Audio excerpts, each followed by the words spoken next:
नमस्कार, S news मध्ये आपलं स्वागत। सविस्तर बातम्या पाहण्यापूर्वी पाहूया ठळक घडामोडी। जिल्हा परिषद पंचायत समिती निवडणुकांसाठी मतदार याद्या तयार करा, राज्य निवडणूक आयोगाचे प्रशासनाला निर्देश। राज्य सरकारनं शक्तीपीठ महामार्गाऐवजी शेतकऱ्यांना सरसकट कर्जमाफी द्यावी, अन्यथा रस्त्यावर उतरू, खासदार सुप्रिया सुळेंचा इशारा। धमक असेल तर आमदार राजेश क्षीरसागरांनी आपल्या विरोधात न्यायालयात जावं, ठाकरे गटाचे जिल्हा प्रमुख रविकिरण इंगवलेंचं आव्हान।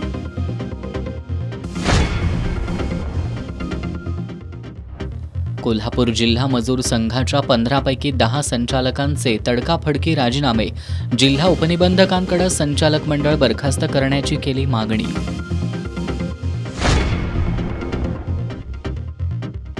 आणि करवीर निवासिनी श्री अंबाबाईची आज बगलमाता रूपात, श्री तुळजाभवानीची गजारूढ तर दख्खनचा राजा श्री ज्योतिबा देवाची 3 पाकळ्यांच्या कमळ पुष्पातील खडी सरदारी रूपात पूजा। हे आहे GTPL SPN डिजिटल नेटवर्क आणि आपण पाहत आहात चॅनल एस।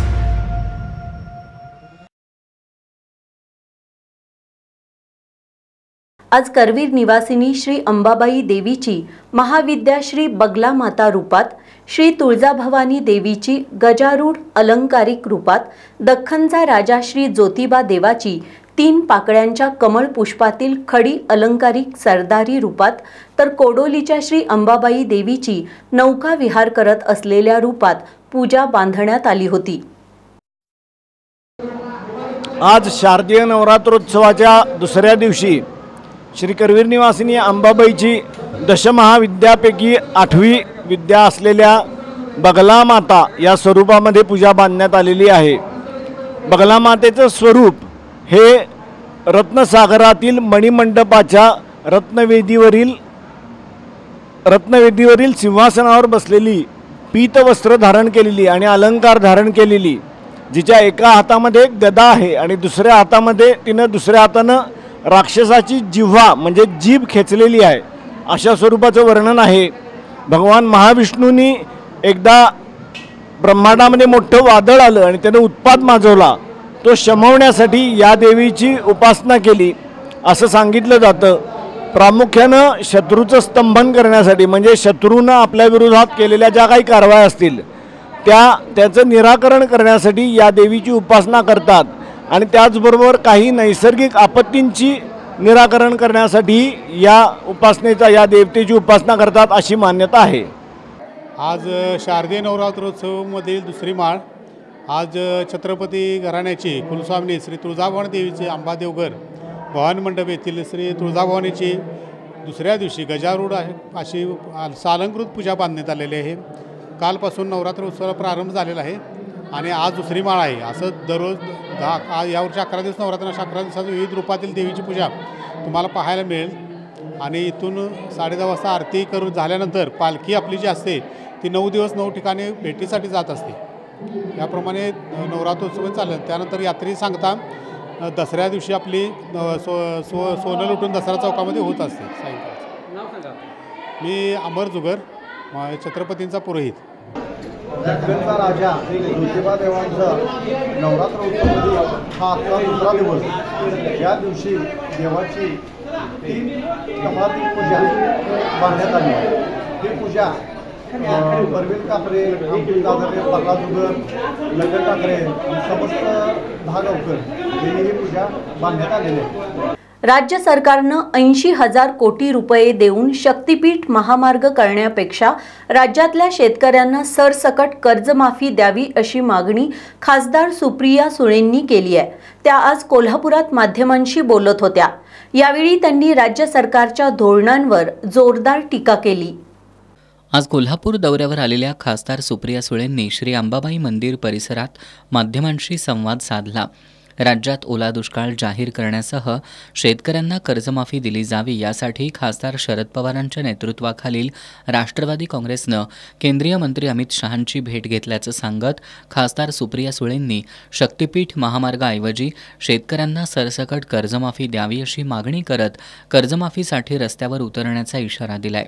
ह्या सरकारनी म्हणजे मोठे मोठे जे रस्ते असतात ना, म्हणजे शक्तीपीठ असेल किंवा असे मोठे इन्फ्रास्ट्रक्चरचे 80,000 कोटी 1,00,000 कोटी असे जे मोठे इन्फ्रास्ट्रक्चर प्रोजेक्ट्स असतात ना, त्याला या सरकारकडे म्हणजे पटपट फायली हलते आणि निधी असतो.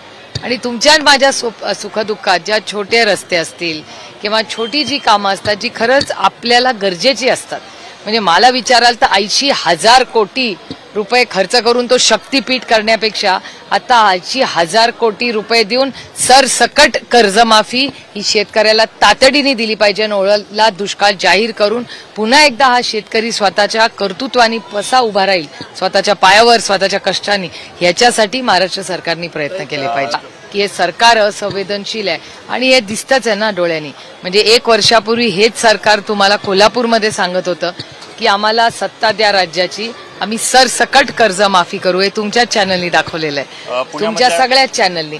त्याच्यामुळे सरसकट कर्जमाफी ही किंवा शेतकऱ्यांना हमी भाव हा जो शब्द त्यांनी ऑक्टोबरच्या आधी दिला होता तो कुठलाही पुढचा ऑक्टोबर आलाय ना, कुठल्या स्कीममध्ये ना स्कॉलरशिपचे पैसे वेळेवर PhDच्या मुलांचे मिळत आहेत, ना लाडकी बहीण योजनेमध्ये नावं कमी होत आहेत आणि शेतकऱ्याचं तर कंबरड मोडलंच आहे.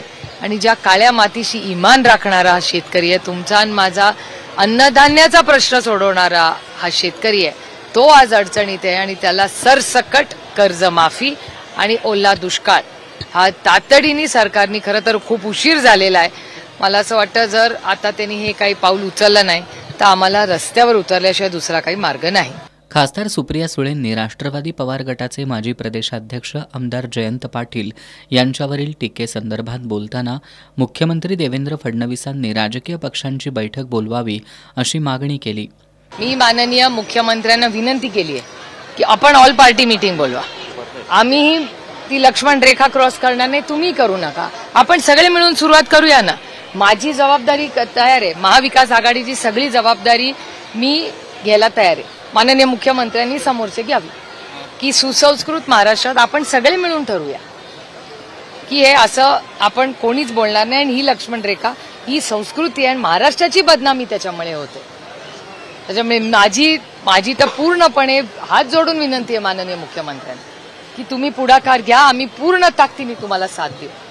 यावेळी त्यांनी राज्य सरकारच्या विविध धोरणांचा कडक शब्दांमध्ये समाचार घेतला. कोल्हापूर जिल्हा मजूर सहकारी संघाच्या 15 पैकी 10 संचालकांनी अचानक राजीनामे दिलेत. मजूर संघ व्यवस्थापन आणि जिल्हा उपनिबंधक कार्यालयात हे राजीनामे सादर करण्यात आलेत. एकाच वेळी 10 संचालकांनी राजीनामे दिल्यामुळं मजूर संघाच्या वर्तुळात खळबळ उडाली आहे. कोल्हापूर जिल्हा मजूर सहकारी संघाची निवडणूक 2022 मध्ये झाली होती. या निवडणुकीत अत्यंत चुरशीनं मतदान झालं होतं. यामध्ये सत्ताधारी पॅनेलचा पराभव करत विरोधी गटानं 15 पैकी 14 जागा जिंकल्या. मात्र 2.5 ते 3 वर्षातच सत्ताधारी संचालकांमध्ये धुसफूस वाढली. यातूनच आज संघाच्या 15 पैकी 10 संचालकांनी सामूहिक राजीनामे दिलेत. मजूर संघ व्यवस्थापन आणि जिल्हा उपनिबंधक कार्यालयात हे राजीनामे सादर करण्यात आलेत. राजीनामा दिलेल्यांमध्ये शाहू काटकर, जयसिंग तोडकर, जयसिंग पाटील, तुकाराम पाटील, उषा पाटील, कीर्ती मोरे, वसुंधरा पाटील, पद्मजा कदम, युवराज पाटील आणि तानाजी पवार यांचा समावेश आहे. राजीनामे सादर केल्यानंतर संचालक शाहू काटकर यांनी संघाच्या कारभारावर गंभीर आरोप केलेत. खाण मजूर संस्थांना मनमानी पद्धतीनं सभासद करणं, अनावश्यक खर्च करणं, बेकायदेशीररित्या 4 संचालकांची नियुक्ती, परवानगी नसताना नोकर भरती करणं, संघाच्या कारभाराबद्दल संचालकांनी प्रश्न विचारल्यास त्याकडे दुर्लक्ष करणं, सभासद नसणाऱ्या संस्थांना कामं देणं अशा पद्धतीनं मजूर संघात मनमानी कारभार सुरू असल्याचा आरोप संचालकांनी केलाय. जिल्हा उपनिबंधकांनी मजूर संघाचे संचालक मंडळ बरखास्त करून तातडीनं प्रशासक नेमावा अशी मागणीही राजीनामे दिलेल्या संचालकांनी केली आहे. शिवाजी विद्यापीठात आयोजित कार्यक्रमात बोलताना खासदार सुप्रिया सुळेंनी राज्यात सध्या लोकप्रतिनिधींकडून पातळी सोडून होत असलेल्या टीकेबद्दल नाराजी व्यक्त केली। राज्यकर्त्यांनीच मर्यादा ठेवली नाही, मग राज्य नीट कसं चालेल अशा भावना व्यक्त करत मुख्यमंत्र्यांनी सर्व राजकीय पक्षांची बैठक बोलवावी अशी अपेक्षा व्यक्त केली आहे। आज बीडची परिस्थिती आज सकाळी येताना मी पाहिला टीव्हीवर, अस्वस्थ करणारी परिस्थिती। शेतकऱ्यांचे प्रश्न असतील, घरातले प्रश्न असतील, सामाजिक प्रश्न आहेत, समाजातला तेढ। मी खरंच खूप प्रांजळपणे तुम्हाला सांगते की मला खरंच माहिती नव्हतं की काही कॉलम्समध्ये काय आपलं लिहायचं, माहिती नव्हतं। जसे मोठे झालो, समाजात फिरायला लागलो, तेव्हा या गोष्टी कळायला लागल्या, ज्या खरंच आज जे समाजात जो तेढ निर्माण झाला आहे। मी माननीय मुख्यमंत्र्यांना वारंवार विनंती करते आणि विनम्रपणे करते की राजनीती तो चलती रहेगी, पण समाजामध्ये आत्ता जो तेढ निर्माण झाला आहे तो कुठेतरी आत्ताच थांबवा आणि ह्याच्यासाठी आपण सगळे महाराष्ट्रातले राजकीय पक्ष एकत्र बसूया, चर्चा करूया आणि कधीतरी आपले राजकीय मतभेद हे बाजूला ठेवून राज्याच्या हितासाठी काहीतरी उभं करूया। ही ती वेळ आलेली की मी स्वतः महाविकास आघाडीची जबाबदारी घ्यायला तयार आहे। आपण सगळ्यांनी एक समाज म्हणून एक लक्ष्मण रेखा आपण ठरवून घेऊया की इथे पुढे जायचं नाही। आणि होतं ना, बघा ना, तिथे दादांचा फोटो आहे, बाळासाहेब देसाईंचा फोटो आहे, चव्हाण साहेबांचा फोटो आहे, यांनी कधी कुठली मर्यादा पार केली मला सांगा? आपण सगळे मंदिरात जाता, तुम्ही जय श्रीराम म्हणता, तुम्हाला माहिती आहे मी जय श्रीराम कधी म्हणत नाही, मी मर्यादा पुरुषोत्तम राम म्हणते, कारण का मर्यादा पुरुषोत्तम राम आहे। कुठलीही मर्यादा ओलांडायची नाही, ह्याच्यासाठी ती शिकवण आहे ना आपल्याला। मग तुम्ही स्वतः मर्यादा पुरुषोत्तम राम म्हणता, ते म्हणतच नाही, ते जय श्रीराम म्हणतात आणि मर्यादा तुम्ही ठेवलीच नाही आहे। मग हा राज्य कसं पुढे चालणार? आणि सामाजिक परिवर्तनासाठी कधीतरी आपल्याला सगळ्यांना टोकाची भूमिका घेऊन कितीही विरोध झाला तरी चालेल, पण खरं या राज्यात कोणीतरी बोललं पाहिजे, पण त्याच्यासाठी तुम्हीही साथ दिली पाहिजे। शाही दसरा महोत्सवानिमित्त कोल्हापूर जिल्ह्यात आज पारंपरिक वेशभूषा दिन उत्साहात साजरा करण्यात आला। जिल्हाधिकारी कार्यालयासह शासकीय कार्यालयांमधील अधिकारी कर्मचाऱ्यांनी पारंपरिक वेशभूषा परिधान करून कोल्हापूरच्या समृद्ध संस्कृती आणि परंपरेचं दर्शन घडवलंय। यंदा कोल्हापूरचा शाही दसरा महोत्सव हा राज्यातील प्रमुख महोत्सव म्हणून साजरा होतोय। या निमित्तानं विविध उपक्रमांमधून कोल्हापूरची समृद्ध संस्कृती आणि परंपरेचं दर्शन घडवलं जात आहे। याचाच भाग म्हणून आज मंगळवारी महोत्सवाच्या दुसऱ्या दिवशी पारंपरिक वेशभूषा दिन उत्साहात साजरा करण्यात आला। शासकीय, निमशासकीय आणि खासगी आस्थापनांमधील अधिकारी कर्मचाऱ्यांनी पारंपरिक वेशभूषा परिधान करत कोल्हापूरच्या वस्त्र परंपरेचं वैशिष्ट्य दाखवून दिलं। जिल्हाधिकारी कार्यालयासह तालुकास्तरीय कार्यालयांमधील अधिकारी कर्मचाऱ्यांनी या उपक्रमात उत्स्फूर्त सहभाग नोंदवला। आज या निमित्तानं कोल्हापूरच्या खास वैशिष्ट्यांमधील कोल्हापुरी चप्पलांच्या वापरासाठी सुद्धा प्रोत्साहन देण्यात आलं। कोल्हापुरातील देवकर पाणंद चौक ते यशवंत लॉन आणि ज्योतिर्लिंग सिरॅमिक पर्यंतच्या रस्त्याच्या कामाच्या दर्जावर आक्षेप घेत शिवसेना उद्धव बाळासाहेब ठाकरे पक्षाच्या पदाधिकाऱ्यांनी हे काम बंद पाडलंय। या पार्श्वभूमीवर महापालिकेच्या अधिकाऱ्यांसह पक्षाच्या पदाधिकाऱ्यांनी रस्त्याच्या कामाची पाहणी केली। यावेळी जिल्हाप्रमुख रविकिरण इंगवले यांनी आठवडाभरात रस्त्याचं काम योग्य पद्धतीनं झालं नाही तर शिवसेनेच्या शैलीत उत्तर देऊ असा इशारा दिलाय। कोल्हापुरातील देवकर पाणंद चौक ते यशवंत लॉन ते ज्योतिर्लिंग सिरॅमिक या रस्त्याच्या कामासाठी 1,65,00,000 रुपये निधी मंजूर होऊन रस्त्याचं काम सुरू झालं। डांबरीकरणाऐवजी थेट कॉन्क्रीट रस्त्याचं काम सुरू करण्यात आलं। हे काम सुरू करताना भूमिगत गटरची दखलच घेण्यात आली नसल्याचा आरोप शिवसेना उद्धव बाळासाहेब ठाकरे पक्षाच्या पदाधिकाऱ्यांनी केलाय। त्यांनी चुकीच्या पद्धतीनं होत असल्याचं सांगत हे काम बंद पाडलं। या पार्श्वभूमीवर शहर अभियंता रमेश मस्कर आणि उपशहर अभियंता महादेव फुलारी यांच्या शिवसेना ठाकरे गटाच्या पदाधिकाऱ्यांनी रस्त्याच्या कामाची पाहणी केली। यावेळी त्यांनी स्थानिकांच्या सूचनेनुसार रस्त्याचं काम करावं, अन्यथा शिवसेनेच्या शैलीत उत्तर देऊ असा इशारा दिलाय। या रस्त्याच्या बरोबर खालच्या मार्गातून एक मोठा नाला जातो, त्या नाल्याचं दुरुस्तीकरण किंवा नूतनीकरण काहीही टेंडरमध्ये धरलेलं नाही. जर नाल्याचं पाणी वाहत आलं तर रस्ता पुन्हा बाद होणार होता. हा एक नंबरचा मुद्दा. मुद्दा नंबर 2, जर कॉन्क्रीटकरण करून रस्ता करणार असाल तर तो रस्ता दर्जेदार हवा. त्या रस्त्यामध्ये मापात पाप नसावं हे मूळ उद्दिष्ट होतं. आणि जर कॉन्ट्रॅक्टर सरळ काम करणार नसतील, ज्या पद्धतीनं 100 कोटी रुपये रस्ते, 100 कोटी निधी या माध्यमातून राजेश क्षीरसागरनी 100 कोटी रुपये निधी आणला, पण कोल्हापूर शहर हे खड्डेमुक्त झालं नाही, कोल्हापूर शहर हे खड्ड्यांनी युक्त झालं. अक्षरशः आता नवदुर्गाच्या दर्शनासाठी पर्यटक महाराष्ट्र राज्याच्या कानाकोपऱ्यातून येतात. कोल्हापूर शहरामध्ये येताना खड्ड्यातून यावं लागतं. अक्षरशः होडीतून आल्यासारखं नागरिकांना वाटतं, भाविकांना वाटतं. ही वस्तुस्थिती माहिती असतानाही महानगरपालिकेचे प्रशासन अधिकारी, कॉन्ट्रॅक्टर आणि इतर कोण लोकप्रतिनिधी जे टक्केवारी सम्राट म्हणून घोषित आहेत ते, ह्या सगळ्यांच्या संगनमताने ह्या रस्त्याच्या निधीमध्ये गफलत होती. माझी स्थानिक नागरिकांना विनंती राहील आपल्या चॅनलच्या माध्यमातून, रस्ता हा चांगला होणारच, रस्ता दर्जेदार होणार. रस्त्यावर पाणी साचू नये आणि साचलेलं पाणी नागरिकांच्या दारात जाऊ नये यासाठी यांना शहर अभियंत्यांना बोलवण्यात आलं होतं. याची दक्षता घ्यावी. उपशहर अभियंता महादेव फुलारी यांनी स्थानिकांच्या सूचना विचारात घेऊन रस्त्याचं काम करू अशी ग्वाही दिली आहे. देवकर पानन ते यशवंत लॉन ते ज्योतिर्लिंग सिरॅमिक्स इथपर्यंत जो रस्ता आहे त्या रस्त्या करण्यासंदर्भातला विषय आहे. त्या रस्त्याचं डांबरीकरणाचं काम आपण 1,65,00,000 याला मान्यता झालेली आहे.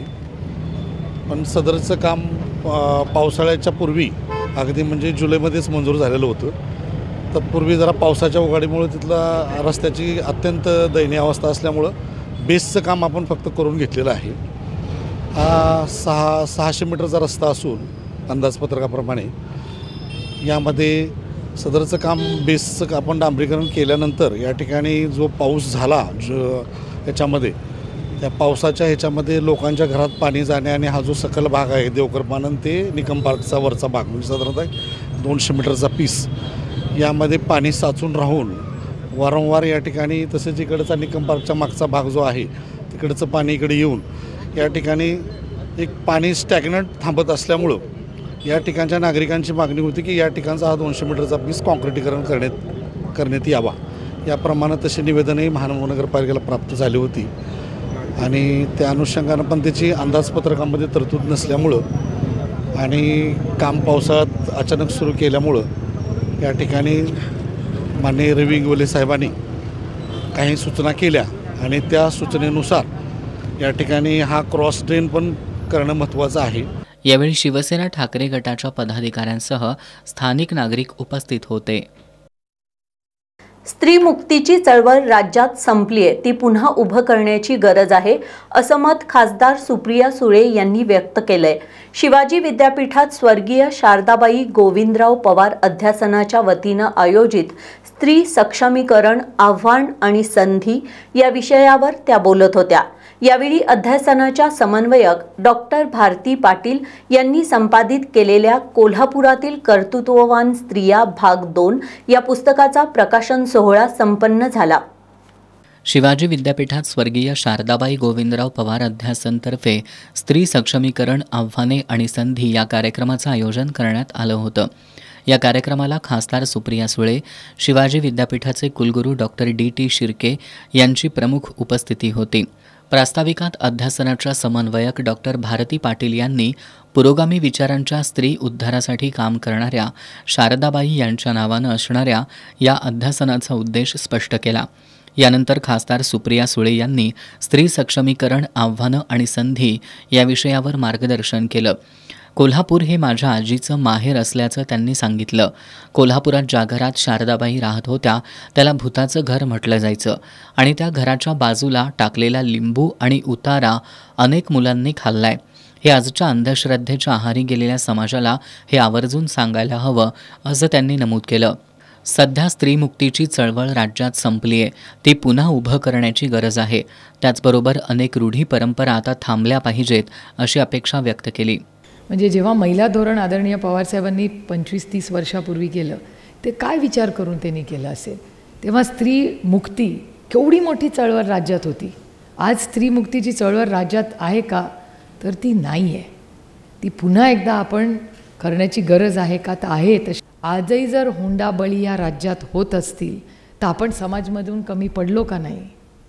हुंड्यासारखा विषय म्हणजे आपण एक काळ असा होता की महिला नवरा गेल्यानंतर सती जायच्या. मग ती प्रथा बंद झाली की नाही? मग सती बंद झाली तर आजही 21व्या शतकामध्ये हुंडा का सतीसारखा थांबलेला नाही याचा विचार कधी आपण समाज म्हणून करणार? स्त्रियांसाठी शिक्षण आणि आर्थिक स्वावलंबन खूप महत्त्वाचं आहे. अंधश्रद्धा निर्मूलन समाज उद्धारासाठी दाभोळकर, पानसरे कुटुंबांची नावं इतिहासात सुवर्ण अक्षरानं लिहिली जातील. महिलांना निर्णय प्रक्रियेत सामावून घेणं, त्यांच्या हाताला काम मिळणं हे सुद्धा तितकंच गरजेचं असल्याचं त्यांनी सांगितलं. सध्या महिला सरपंच आडून पुरुषच सत्ता चालवत असतात, याबद्दल त्यांनी खंत व्यक्त केली. समाज म्हणून याचं आत्मचिंतन होणं गरजेचं आहे. महाराष्ट्र आधीसारखा पुरोगामी राहिला आहे का, असा सवाल त्यांनी उपस्थित केला. किंवा चव्हाण साहेबांनी जेव्हा महाराष्ट्राचा मंगल कलश आणला तेव्हा चव्हाण साहेबांनी काय महाराष्ट्राचा विचार केला होता? खरंच तो महाराष्ट्र आज आहे का? आज महाराष्ट्र जेवढा पुरोगामी विचाराचा होता तेवढा आज आहे का? किती बोलताना तुम्ही विचार करून बोलता. त्या काळातली जी भाषणं आहेत, त्या काळातले जेवढे सिनेमे आहेत, म्हणजे मी जब्बार काकांचं नेहमी उदाहरण देते. जब्बार काकांनी जे सिनेमे 60, 70 आणि 80च्या दशकात केले, आज ते सिनेमे जर लावले तर थिएटरमध्ये चालतील का लोकांना? त्याच्यावर किती लोक असतील जे तिथे जाऊन आंदोलनं करतील? सरोज पाटील यांनी सुप्रिया सुळे माझी भाची असल्याचा मला अभिमान आहे. तसंच त्यांनी आई शारदाबाई यांच्याविषयीच्या आठवणींना उजाळा दिला. यावेळी डॉक्टर भारती पाटील यांनी संपादित केलेलं कोल्हापुरातील कर्तृत्ववान स्त्रिया भाग 2 या पुस्तकाचं प्रकाशन झालं. याप्रसंगी कुलगुरू डॉक्टर प्रमोद पाटील, कुलसचिव doctor VN Shinde, doctor Urmila Dashwant, Pranjali Kshirsagar, VB Patil, Hasina Faras, doctor Maya Pandit, Sadhana घाटगे, अनुराधा भोसले, विजयमाला देसाई, पद्मजा तिवले, गीता हसूरकर, सीमा पाटील आदी उपस्थित होत्या. कोल्हापूर महानगरपालिकेतील विविध घोटाळ्यांची सखोल चौकशी करून जबाबदार घटकांवर कायदेशीर कारवाई करावी अशी मागणी कोल्हापुरातील पुरोगामी दलित संघानं केली आहे. या मागणीसाठी संघाच्या वतीनं आजपासून महापालिकेच्या प्रवेशद्वारावरील डॉक्टर बाबासाहेब आंबेडकरांच्या पुतळ्याजवळ बेमुदत धरणं आंदोलन सुरू करण्यात आलंय. कोल्हापूर महानगरपालिकेत गेल्या 5 ते 7 वर्षात वेगवेगळ्या विभागात घोटाळे झालेत. ड्रेनेज पाईपलाईन घोटाळ्यात अधिकाऱ्यांनी काम न करता बिलं अदा केल्याची तक्रार ठेकेदार प्रसाद वराळे यांनी केली आहे. यातील जबाबदार महापालिका अधिकाऱ्यांवर कारवाई करण्यात यावी. खोटी पावती पुस्तकं वापरून वाहनतळाच्या ठिकाणी लाखो रुपयांचा घोटाळा झालाय. 25 वर्षांपूर्वी अभियंता चंद्रकांत केंबळे यांनी विद्युत विभागात 40 लाखाचा अपहार केला. या प्रकरणाचं पुढं काय झालं? शाहू क्लॉथ मार्केट इथल्या सळी घोटाळा, KMT डिझेल घोटाळा, घरफाळा घोटाळा, रोजंदारी कर्मचारी घोटाळा, TDR घोटाळा या सर्व प्रकरणांची सखोल चौकशी करून जबाबदार अधिकाऱ्यांवर तात्काळ कडक कारवाई करावी अशी मागणी कोल्हापुरातील पुरोगामी दलित संघानं केली आहे. या मागणीसाठी संघाच्या वतीनं महापालिकेच्या प्रवेशद्वारानजीक असलेल्या डॉक्टर बाबासाहेब आंबेडकर पुतळ्याजवळ बेमुदत धरणं आंदोलन करण्यात आलं. या आंदोलनात जिल्हाध्यक्ष सतीश कांबळे, सामाजिक कार्यकर्ते केशव लोखंडे यांच्यासह दलित संघाचे कार्यकर्ते सहभागी झाले होते. राधानगरी दाजीपूर रस्त्याच्या दुरावस्थेकडे लक्ष वेधण्यासाठी आज गोकुळचे संचालक अभिजित तायशेटे यांच्या नेतृत्वाखाली नागरिकांनी सार्वजनिक बांधकाम विभागाच्या कार्यालयावर धडक दिली. यावेळी निवेदन सादर करत येत्या 15 दिवसात रस्त्याचं काम पूर्ण झालं नाही तर रास्ता रोको आंदोलन करण्याचा इशारा देण्यात आलाय. निपाणी देवगड राज्यमार्गाचं काम गेल्या 5 वर्षांपासून सुरू आहे. गेल्या वर्षी तब्बल 45 दिवस दाजीपूर राधानगरी मार्गावरील वाहतूक थांबवून रस्त्याचं काम पूर्ण करण्यात आलं होतं. परंतु अवघ्या महिन्याभरातच रस्त्यांवर खड्ड्यांचं साम्राज्य निर्माण झालंय. खड्डेमय रस्त्यांवरून वाहतूक करताना वाहनधारकांना मोठी कसरत करावी लागतीये. खड्डेमय रस्त्यांमुळं अपघातांचं प्रमाण वाढल्यानं स्थानिकांनी गोकुळचे संचालक अभिजित तायशेटे यांच्या नेतृत्वाखाली सार्वजनिक बांधकाम विभागाच्या कार्यालयावर धडक देत अधिकाऱ्यांना रस्त्याच्या दुरावस्थेबद्दल जाब विचारला. यावेळी येत्या 15 दिवसांमध्ये रस्त्याचं काम पूर्ण झालं नाही तर रास्ता रोको आंदोलन करू असा इशारा देण्यात आलाय. साधारण गैबीपासून दाजीपूरपर्यंत हा जो रस्ता आहे तो रस्ता ठिकठिकाणी खड्डे पडलेले आहेत. त्याचा बऱ्याच ठिकाणी खचलेला आहे आणि त्यामुळं ह्या मार्गावरती मोठ्या प्रमाणात वाहतूक होते आहे. प्रवासी गाड्यांची असेल किंवा बाकीचे वाहतूक करणाऱ्या मोठ्या मोठ्या गाड्यांची देखील ह्या ठिकाणी वाहतूक ह्या ठिकाणी होते. पण रस्ता खराब झाल्यामुळं लोकांचे मोठ्या प्रमाणात हाल होत आहेत आणि तो रस्ता पूर्ववत करावा ह्या मागणीसाठी आम्ही सार्वजनिक बांधकामाचे उपअभियंता इंगोले साहेब यांना या संदर्भात निवेदन दिलेलं आहे. कंपन्यामुळं किंवा बऱ्याच ठिकाणी रस्ता खराब झालेला आहे आणि हा रस्ता लवकरात लवकर करावा असं आम्ही कंपनीला आणि अधिकाऱ्यांना निवेदन दिलेलं आहे.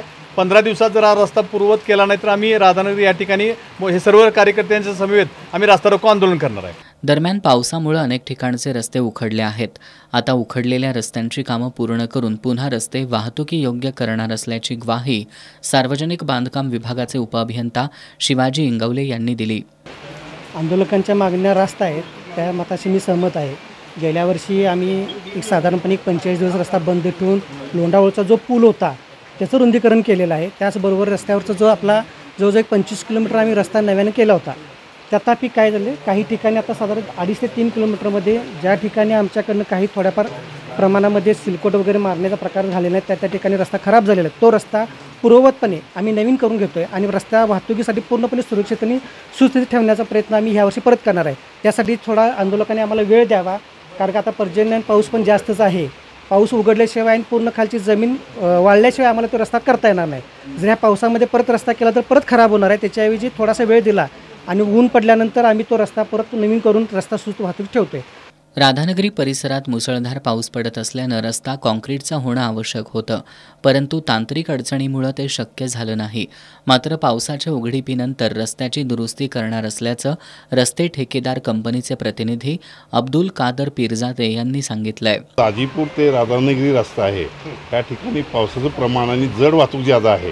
वास्तविक हा रस्ता काँक्रीट करणं गरजेचं होतं, परंतु काही तांत्रिक कारणामुळं त्यांना ते काँक्रिटीकरण घेता आलं नाही तिथे ते फॉरेस्ट वगैरे असल्यामुळं.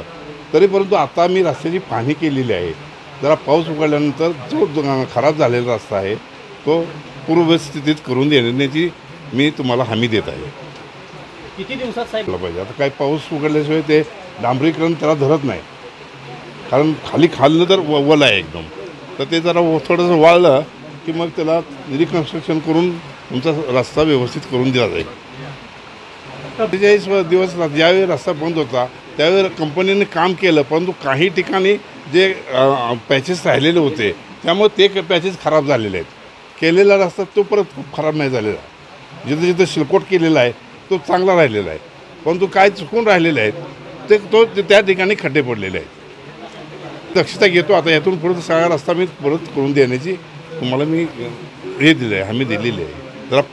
रस्ते पूर्ण करण्याबाबत सार्वजनिक बांधकाम विभागाकडून आश्वासन दिलं असलं तरी रस्त्याचं काम कधी पूर्ण होणार याकडे राधानगरीकरांचं लक्ष लागून राहिलंय.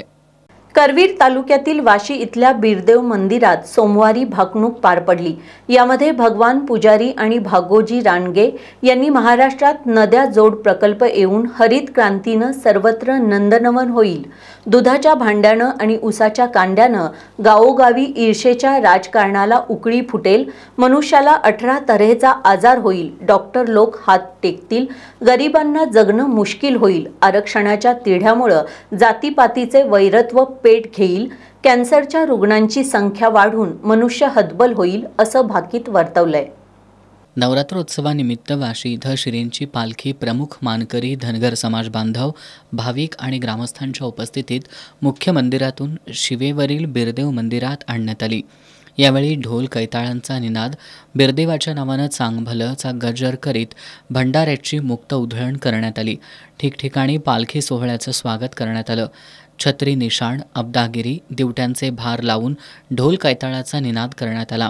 ठिकठिकाणी धनगरी ओव्या वालंग करीत पालखी सोहळा पहाटे 4 वाजता मुख्य मंदिरात गेल्यानंतर घटस्थापना झाली.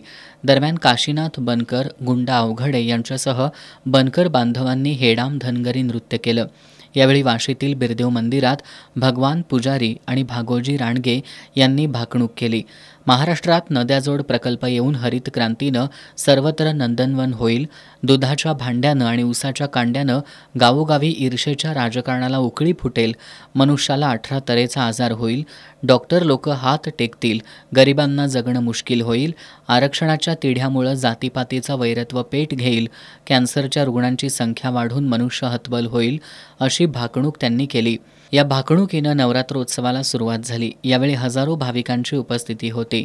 या प्रसंगी मानकरी उदयानी देवी साळुंखे, हर्षवर्धन साळुंखे, दिनकर पाटील, देवस्थानचे अध्यक्ष रघुनाथ पुजारी, उपाध्यक्ष रंगराव राणगे, सचिव धनाजी राणगे, दत्तात्रय पुजारी, आनंदा पुजारी, यशवंत राणगे, विलास काटकर, कृष्णात लांडगे, सूर्याप्पा हजारे, सचिन तिबिले, विठ्ठल जरग यांच्यासह देवालय ट्रस्टचे सदस्य, धनगर समाज बांधव, ग्रामस्थ उपस्थित होते.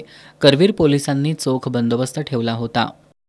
कोल्हापूरच्या शाही दसरा महोत्सवाअंतर्गत आज जिल्ह्यात पारंपरिक वेशभूषा दिन साजरा करण्यात आला. यानिमित्त पन्हाळगडावरील विविध शासकीय आणि निमशासकीय कार्यालयांमधील अधिकारी कर्मचारी पारंपरिक वेशभूषा परिधान करून कार्यालयात आले होते. राज्य शासनानं कोल्हापूरच्या शाही दसऱ्याला राज्य महोत्सवाचा दर्जा दिलाय. या महोत्सवाचा भाग म्हणून कोल्हापूरसह महाराष्ट्राच्या संस्कृतीचं जतन व्हावं या उद्देशानं पारंपरिक वेशभूषा दिन साजरा करण्यात आला. पन्हाळ्याच्या तहसीलदार माधवी शिंदे यांच्यासह तहसीलदार कार्यालयातील सर्व महिला कर्मचाऱ्यांनी पारंपरिक वेशभूषा परिधान केली होती. प्रांताधिकारी कार्यालयातील महिला कर्मचारीसुद्धा पारंपरिक वेशभूषा परिधान करून कार्यालयीन कामकाजात सहभागी झाल्या होत्या.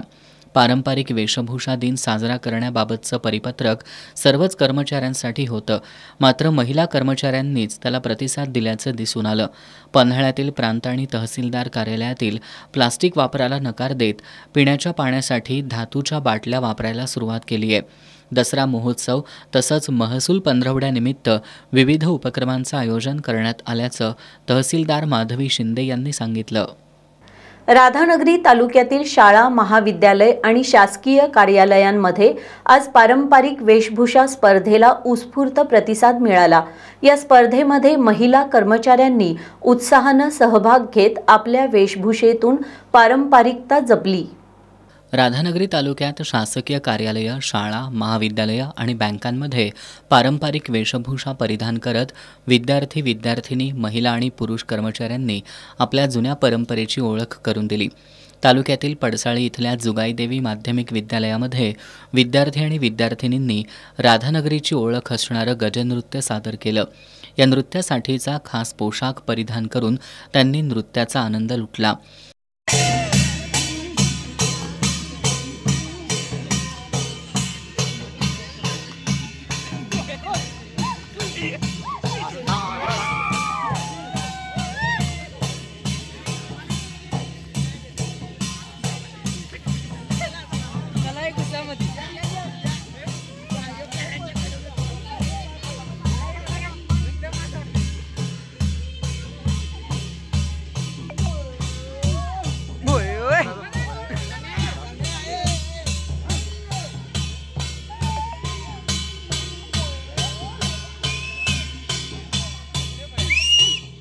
राधानगरी तहसील कार्यालयामध्ये तहसीलदार अनिता देशमुख यांच्यासह सर्व महिला कर्मचारी आणि पुरुष कर्मचाऱ्यांनी पारंपरिक वेश परिधान केला होता. कोल्हापूर जिल्हा बँकेच्या कर्मचाऱ्यांनीही पारंपरिक पोशाख परिधान करत कामकाजात सहभाग घेतला. आता जाणून घेऊयात महत्त्वाच्या घडामोडी संक्षिप्त स्वरूपात. फास्ट न्यूजचे प्रायोजक गोकुळ. बाळ, फ्रीजमधून श्रीखंड काढ ना. आम्ही पूर्वी घरीच बनवायचो श्रीखंड. त्याची चवच वेगळी होती. आता काय सगळं रेडीमेड. आजी, हे श्रीखंड खाऊन बघ. आज तुझ्या आईनं घरीच बनवलं की काय? हे आहे गोकुळचं श्रीखंड. अगदी जिभेवर रेंगाळणार. जिभेवरच नाही तर मनावरही रेंगाळणार. गोकुळ श्रीखंड, मनावर रेंगाळणार. पुतळे उभारण्यासाठी जनतेचा पैसा वापरू नका, सर्वोच्च न्यायालय. मद्रास उच्च न्यायालयाच्या निकालाविरोधात तामिळनाडू सरकारनं दाखल केलेली याचिका फेटाळली. पावसामुळे उद्ध्वस्त झालेल्या शेतीसाठी केंद्रानं तातडीनं मदत जाहीर करावी, शिवसेना पक्षप्रमुख उद्धव ठाकरे यांची मागणी. पीक नुकसानीसाठी 2215 कोटींची मदत मंजूर, राज्यातील 32 लाख शेतकऱ्यांना दिलासा, राज्य सरकारचा मोठा निर्णय. हातकणंगले तालुक्यातील कोरोची परिसरात अनैतिक संबंधातून सागर रामचंद्र भिसे याच्यावर प्राणघातक हल्ला, शहापूर पोलीस ठाण्यात अक्षय रेणके आणि मंथन रेणके या दोघांवर गुन्हा दाखल. करवीर तालुक्यातील शिये इथं वीज ग्राहकांना पूर्वकल्पना न देता बसवण्यात आलेल्या स्मार्ट मीटर विरोधात सर्व पक्षीयांच्या वतीनं आंदोलन करण्यात आलं होतं. यावेळी आंदोलकांनी शिये वीज उपकेंद्रात घुसण्याचा प्रयत्न केला होता. या प्रकरणी शिरोली MIDC पोलिसात आंदोलकांवर गुन्हा दाखल करण्यात आलाय. करवीर तालुक्यातील शिये इथं ग्राहकांना पूर्वकल्पना न देता स्मार्ट मीटर बसवण्यात आली होती. या पार्श्वभूमीवर सोमवारी परिसरातील सर्व पक्षांनी एकत्र येऊन महावितरण कार्यालयाच्या आवारात आंदोलन केलं होतं. यावेळी आंदोलकांनी शिये वीज उपकेंद्रात घुसण्याचा प्रयत्न केल्याबद्दल शिरोली MIDC पोलिसांनी सायंकाळी उशिरा 20 जणांविरोधात गुन्हा दाखल केलाय. गुन्हा दाखल झालेल्यांमध्ये शेतकरी संघटनेचे जिल्हाध्यक्ष ॲडव्होकेट माणिक शिंदे, ठाकरे गटाचे उपजिल्हा प्रमुख बाजीराव पाटील, माजी सरपंच रणजित कदम, दयानंद कांबळे, जयसिंग पाटील, उत्तम पाटील, पांडुरंग मगदूम, बाबासो गोसावी, शहाजी काशीद यांच्यासह अन्य आंदोलकांचा समावेश आहे. सर्वोच्च न्यायालयाच्या निर्देशानंतर राज्य निवडणूक आयोगानं आज राज्यातील जिल्हा परिषद आणि पंचायत समिती निवडणुकांसाठी मतदार यादी तयार करण्याचा कार्यक्रम जाहीर केलाय. त्यानुसार 8 ऑक्टोबरला प्रारूप मतदार यादी प्रसिद्ध करण्यात येणार आहे, तर 27 ऑक्टोबरला अंतिम मतदार यादी प्रसिद्ध करण्यात येणार आहे. महाराष्ट्रातील 32 जिल्हा परिषद आणि 336 पंचायत समित्यांच्या सार्वत्रिक निवडणुकांसाठी राज्य निवडणूक आयोगानं आज मतदार यादी तयार करण्याचा कार्यक्रम जाहीर केलाय. राज्य निवडणूक आयोगाच्या आदेशात 1 जुलै 2025 रोजी अस्तित्वात असलेल्या महाराष्ट्र विधानसभेच्या मतदार यादीचा आधार घेण्याबाबत सूचना देण्यात आली आहे. 8 ऑक्टोबर रोजी प्रारूप मतदार यादी जाहीर करण्यात येणार असून 8 ते 14 ऑक्टोबर या कालावधीत या यादीवर नागरिकांना हरकती आणि सूचना दाखल करता येणार आहेत. त्यानंतर 27 ऑक्टोबर रोजी अंतिम मतदार यादी जाहीर करून प्रमाणित केली जाणार आहे. राज्य निवडणूक आयोगानं या कामासाठी www.mahsecvoterlist.in विशेष संकेतस्थळ उपलब्ध करून दिले. यावर जिल्हाधिकारी आणि निवडणूक अधिकाऱ्यांनी मतदार यादी डाउनलोड करून प्रभाग आणि गणनिहाय विभाजन करायचं आहे. कोणतीही चूक होऊ नये यासाठी ही प्रक्रिया संगणकीय प्रणालीवरूनच केली जाणार आहे. मतदार यादीची छपाई करून ती विविध कार्यालयांमध्ये लावण्यात येणार आहे. जिल्हाधिकारी कार्यालय, जिल्हा परिषद, तहसील कार्यालय, पंचायत समिती आणि ग्रामपंचायत कार्यालयातील सूचना फलकांवर ही यादी नागरिकांना पाहता येईल. तसंच स्थानिक वृत्तपत्र आणि केबल नेटवर्कच्या माध्यमातूनही त्याची प्रसिद्धी करण्याबाबत आयोगानं सूचना दिल्यात. आयोगानं प्रत्येक केंद्रात साधारण 1000 ते 1100 मतदारांचा समावेश करावा असं सांगितलंय. मतदारांनी आपली नावं मतदार यादीत अचूकपणे नोंदली आहेत का हे तपासून घ्यावं असं आवाहनही आयोगाकडून करण्यात आलंय. महादेवी हत्ती नांदणी मठात पुन्हा आणण्याबाबतच्या पुनर्विचार याचिकेवर सर्वोच्च न्यायालयानं हाय पॉवर कमिटीकडे जाण्यास परवानगी दिली होती.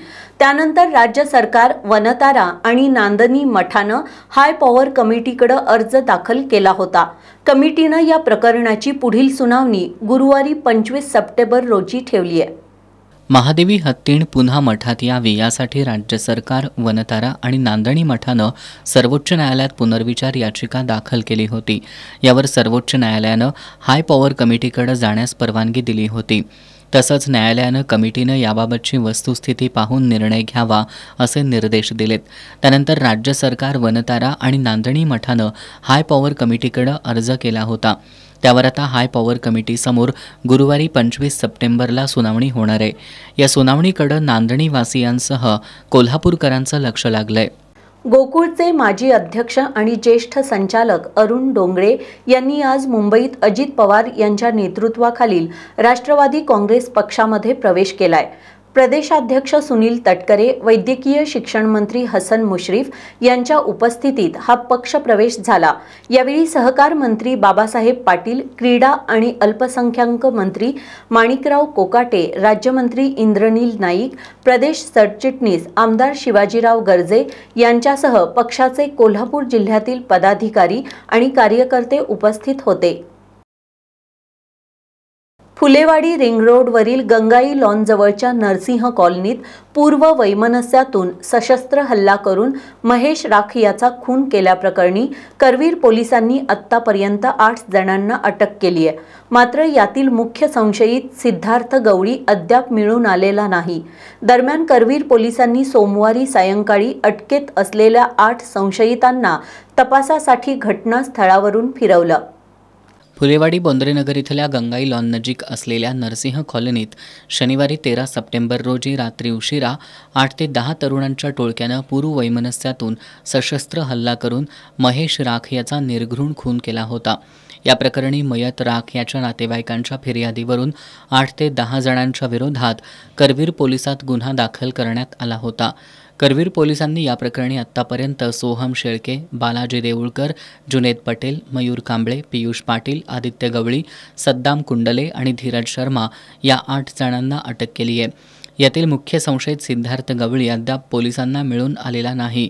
दरम्यान सोमवारी सायंकाळी अटकेतील 8 संशयितांना करवीर पोलिसांनी गंगाई लॉन इथल्या सिद्धार्थ गवळीचं घर, ज्योती पेट्रोल पंप, दत्त कॉलनी परिसरात फिरवून घटनेपूर्वी आरोपी कुठून कसे आले आणि खून केल्यानंतर आरोपी कुठून पळून गेले, हत्यारं कुठं टाकली याची माहिती घेतली आहे। यावेळी पोलीस निरीक्षक किशोर शिंदे, सहाय्यक निरीक्षक बाबासाहेब सरवदे, अंमलदार विजय तळसकर, सुभाष सरवडे, सुजित दावणे, रणजित पाटील, प्रकाश कांबळे यांच्यासह गृहरक्षक दलाचे जवान देखील उपस्थित होते। दरम्यान संशयितांना परिसरात फिरवत असताना बघ्यांनी मोठी गर्दी केली होती। कोल्हापुरात सोमवारी जनशक्ती महासंघाच्या प्रथम वर्धापन दिनानिमित्त कार्यकर्ता प्रबोधन मेळावा संपन्न झाला। या मेळाव्यात SC, ST आरक्षण विषयक सर्वोच्च न्यायालयाचा निर्णय केंद्र शासनानं तात्काळ रद्द करावा, भीमा कोरेगाव दंगलीतील निरपराधांवरील गुन्हे मागे घ्यावेत, जनसुरक्षा कायदा रद्द करावा आदी ठराव करण्यात आले। कोल्हापुरात सोमवारी शाहू स्मारक भवन इथं जनशक्ती महासंघाच्या प्रथम वर्धापन दिनानिमित्त कार्यकर्ता प्रबोधन मेळावा आयोजित करण्यात आला होता। या मेळाव्यात फुले शाहू आंबेडकर यांच्या विचारांना जनमानसात पोहोचवण्याचा निर्धार करण्यात आला। तसंच SC, ST आरक्षणाविषयी सुप्रीम कोर्टाचा निर्णय केंद्र शासनानं तात्काळ रद्द करावा, भीमा कोरेगाव दंगलीतील निरपराधांवरील गुन्हे मागे घ्यावेत, 1949चा बौद्ध मंदिर कायदा रद्द करून महाबोधी विहार बौद्धांच्या ताब्यात द्यावा आणि छत्रपती शाहू महाराज आणि डॉक्टर बाबासाहेब आंबेडकर यांच्या ऐतिहासिक भेटीची साक्ष असलेली गेस्ट हाऊस वास्तू राष्ट्रीय वारसा म्हणून घोषित करावी, जनसुरक्षा कायदा रद्द करावा आदी ठराव या मेळाव्यात करण्यात आले। यावेळी अध्यक्ष DG भास्कर यांनी फुले शाहू आंबेडकरांचे विचार सर्वसामान्यांपर्यंत पोहोचवण्यासाठी संघटना काम करत राहील असं सांगितलं। डॉक्टर आलोक जत्राटकर यांनी भारतीय संविधानानं दिलेल्या अभिव्यक्ती स्वातंत्र्यासाठी सामाजिक लढा गरजेचा असल्याचं सांगितलं। इतिहास संशोधक डॉक्टर अनिल माने यांनी आंबेडकरांची सामाजिक आणि राजकीय चळवळ घेऊन जाणं आपली जबाबदारी असल्याचं सांगितलं। महासंघाचे उपाध्यक्ष रमेश कांबळे, कार्याध्यक्ष विलास भास्कर, सुरेश राजशील, उमेश मालेकर यांच्यासह कार्यकर्ते उपस्थित होते। स्वस्थ नारी सशक्त परिवार अभियानाअंतर्गत आज पंचगंगा हॉस्पिटल नागरी आरोग्य केंद्रात महिला आणि मुलींसाठी आरोग्य शिबिर आयोजित करण्यात आलं होतं। 200हून अधिक महिलांनी या शिबिराचा लाभ घेतला। कोल्हापूर महानगरपालिकेच्या नागरी आरोग्य केंद्राअंतर्गत आज पंचगंगा हॉस्पिटल इथल्या नागरी आरोग्य केंद्रात आरोग्य शिबिराचं आयोजन करण्यात आलं होतं। शिबिराचं उद्घाटन माजी नगरसेवक प्रकाश गवंडी यांच्या उपस्थितीत करण्यात आलं। शिबिरात परिसरातील 200हून अधिक गरजू महिलांनी उपस्थिती लावत आरोग्य सेवेचा लाभ घेतला। या शिबिरासाठी पंचगंगा हॉस्पिटलचे प्रशासकीय वैद्यकीय अधिकारी डॉक्टर विद्या हेरवाडे, नागरी प्राथमिक आरोग्य केंद्राचे वैद्यकीय अधिकारी मृणाल कचरे, तेजस राणे, आरोग्य सेविका, फार्मासिस्ट, लॅब टेक्निशियन, आशा सेविका आणि डॉक्टर DY पाटील हॉस्पिटलच्या वैद्यकीय अधिकाऱ्यांनी रुग्णांची तपासणी करून मार्गदर्शन केलं। कोल्हापुरातील दौलतनगरमधील जिजामाता महिला शक्ती आणि हनुमान तरुण मंडळाच्या वतीनं श्री दुर्गामाता मूर्तीची आगमन मिरवणूक काढण्यात आली। सायबर चौकात गृह पोलीस उपअधीक्षक तानाजी सावंत आणि सामाजिक कार्यकर्ते नितीन पाटील यांच्या प्रमुख उपस्थितीत आगमन मिरवणुकीचा प्रारंभ करण्यात आला। कोल्हापुरातील राजारामपुरी दौलतनगर परिसरातल्या जिजामाता महिला शक्ती आणि हनुमान तरुण मंडळ यांच्या वतीनं दरवर्षी नवरात्रोत्सवात दुर्गामातेच्या मूर्तीची प्रतिष्ठापना करण्यात येते।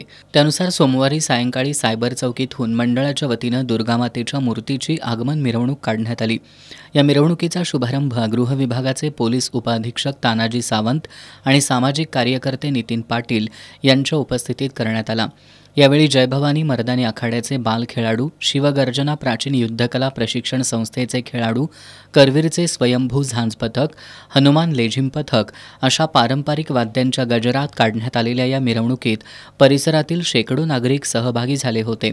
यावेळी राजारामपुरीचे पोलीस निरीक्षक सुशांत चव्हाण, श्रीप्रसाद यादव, वैशाली नाईक, डॉक्टर रवींद्र मोरे, रोहन पाटील, मुरलीधर जाधव, काका जाधव, अनुप पाटील, प्रसाद यादव, सुरेश घेवडे, शशिकांत मोरे, दिलीप कलकुटकी, मारुती सुतार, मनोहर तळेकर, अल्लाउद्दीन बंदूवाले, रामभाऊ हेरवाडे यांच्यासह मंडळाचे कार्यकर्ते, महिला पारंपरिक वेशभूषेत सहभागी झाल्या होत्या।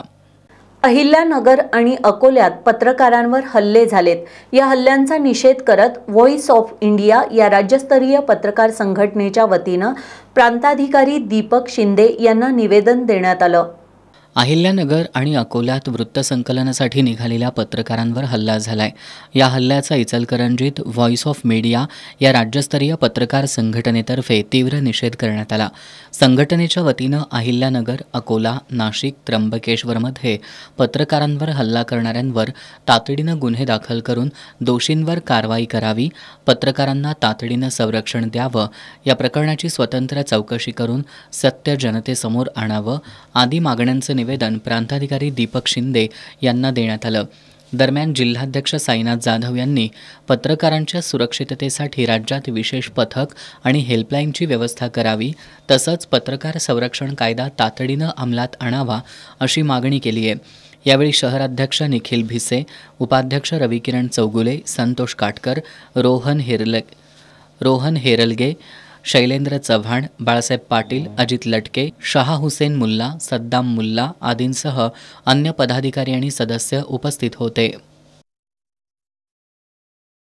मुरगुडमधील राणा प्रताप क्रीडा मंडळाच्या वतीनं दुर्गामातेच्या आगमन मिरवणुकीचं आयोजन करण्यात आलं होतं। कुंभार गल्लीपासून राणा प्रताप चौकापर्यंत निघालेल्या या सवाद्य मिरवणुकीत शेकडो भक्तांनी सहभाग घेतला होता। Phulewadi ring road Gangai lawn इथं सशस्त्र हल्ला करून महेश राख याचा खून करणाऱ्यांवर मोक्का अंतर्गत कारवाई करावी अशी मागणी मनसेचे उपशहर प्रमुख तेजस राख यांच्या नेतृत्वाखालील शिष्टमंडळानं जिल्हा प्रशासनाकडे केली आहे। राख यांच्या खून प्रकरणातील संशयित सिद्धार्थ गवळी, आदित्य गवळी आणि त्यांच्या सहकाऱ्यांवर यापूर्वी पोलिसात गंभीर स्वरूपाचे गुन्हे दाखल असल्याचं निवेदनात नमूद करण्यात आलंय। निवेदन सादर करताना किशोर देवकुळे, अंकुश घोटगडे, श्रीकांत खडांगळे, अमानत मुजावर आदी उपस्थित होते। करवीर तालुक्यातील कोगे इथले शेतकरी दत्तात्रय शामराव यादव यांनी पिराची वाडी इथून जनावरांसाठी गवत विकत घेतलं होतं।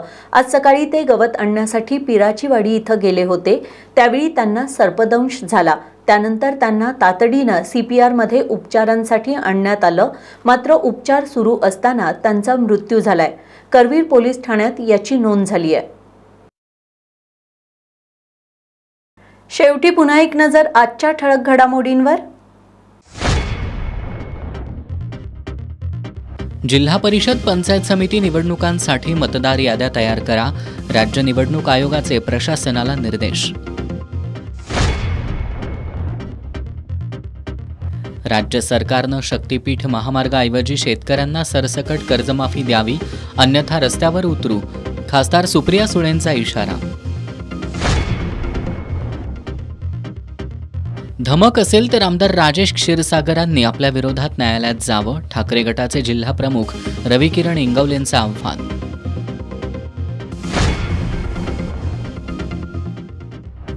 कोल्हापूर जिल्हा मजूर संघाच्या 15 पैकी 10 संचालकांचे तडकाफडकी राजीनामे, जिल्हा उपनिबंधकांकडे संचालक मंडळ बरखास्त करण्याची केली मागणी.